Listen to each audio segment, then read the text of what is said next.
1, 2, 3,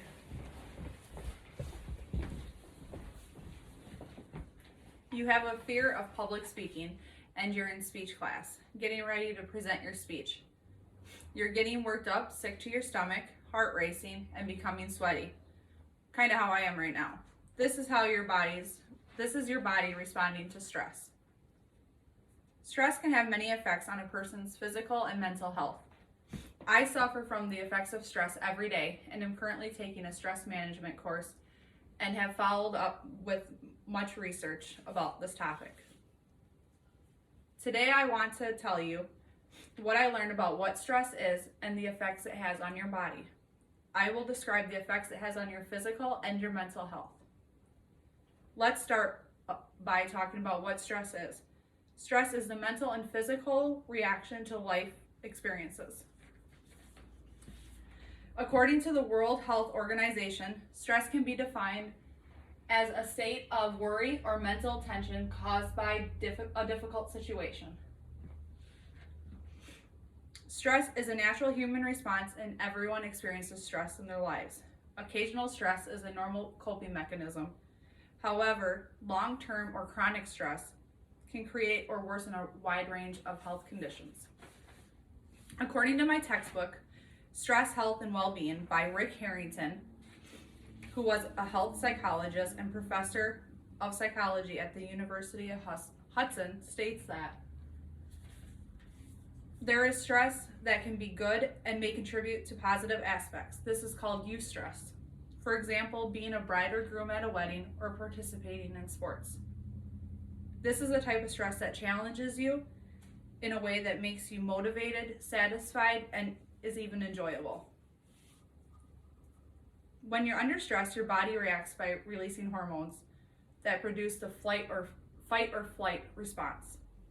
According to my textbook, Stress, Health, and Well-Being, when your central nervous system in your brain, your hypothalamus, tells your adrenaline glands to release stress hormones, adrenaline and cortisol, and this makes your heart race and your blood flow increases to areas such as your heart muscles and other organs.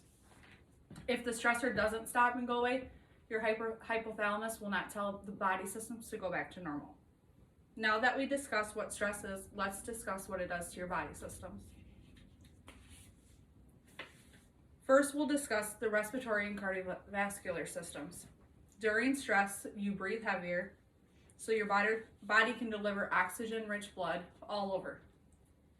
If you have pre-existing breathing conditions, such as asthma or emphysema, stress can make it harder to breathe. Rapid breathing and hyperventilating caused by stress can also create a panic attack. When you're under stress, your heart beats faster and blood vessels constrict. This causes your blood pressure to rise. Chronic stress makes your heart work for too long and too hard. And when this happens, your blood pressure rises, and that increases your chances of a heart attack, hypertension, or a stroke. Repeated acute stress or persistent chronic stress may also contribute to inflammation of the cardiovascular system. Secondly, the digestive system when under stress, produces extra blood sugar, also known as glucose, and this is to give your body a boost of energy. If chronic though, your body may not be able to use all this glucose, and that can put you at risk for developing type 2 diabetes. Rush of hormones and stress can also upset your digestive system and increase your stomach acid, which can create heartburn and acid reflux. It also affects the way that food moves through your body, and this can create diarrhea, constipation, and these can have side effects of themselves, such as stomach aches, hemorrhoids, vomiting, and nausea. Stress can affect the digestive system and how it absorbs nutrients, which can create gas. Next, we'll discuss the muscular system. Have you ever noticed when you're stressed at work or working on a project that you get tense and your shoulders and neck begin to hurt, or you develop a headache? This is a normal part of stress. Muscles tense up to protect yourself from injury during stress. which create these problems. Now we'll discuss the immune system. Have you ever noticed when you're tired, overworked, and stressed out that you become sick easier or catch any little cold? I have. When I'm feeling overwhelmed, I will catch my children's colds and they'll last much longer than what they last for them. This is because stress stimulates the immune system, which can be beneficial for short term.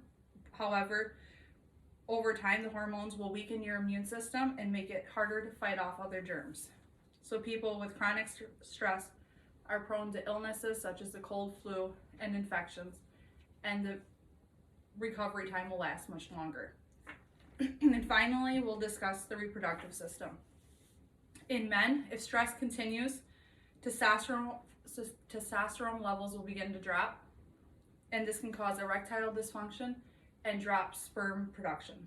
For women, it can interfere with your menstrual cycle, making it heavier, irregular, and more painful. And it also can magnify the symptoms of menopause. There are many effects stress has on our body. Now we'll discuss the effects on mental health. Stress can cause psychological and emotional distress. When stress becomes chronic, it can cause anxiety and depression. You're also at risk for many different anxiety disorders, and this can happen if stress interferes with your everyday life. Some symptoms you experience during stress can affect the way you feel and think and feel emotionally. It can also show up in one's behavior. Some symptoms range for everyone, and the severity is also different. Emotional symptoms may be irritability, moodiness, feeling anxious, nervous, feeling sad, depressed, anger, and low self-esteem. Behavioral symptoms may be changed in eating habits, crying more, social withdrawal, and increased tobacco, alcohol, and drug use. Cognitive symptoms may be difficult making decisions, memory problems, and trouble concentrating. Charles Glassman, a doctor for 20 years and book writer, once said, "Stress can destroy much more than just our physical health. Too often it eats away at our hope, belief, and faith." So in conclusion, stress is inevitable. Everyone experiences it. Some stress, however, is positive and is needed to keep us motivated. Too much or chronic stress can affect our physical and mental health. Stress can be caused by many different factors and looks different for everyone. According to the American Institute of Stress, 55% of Americans are stressed during the day. So the next time you're presenting your speech and you begin to get sick to your stomach, sweating, and your heart is racing, just remember this is your body reacting to the stress of giving that speech. Thank you.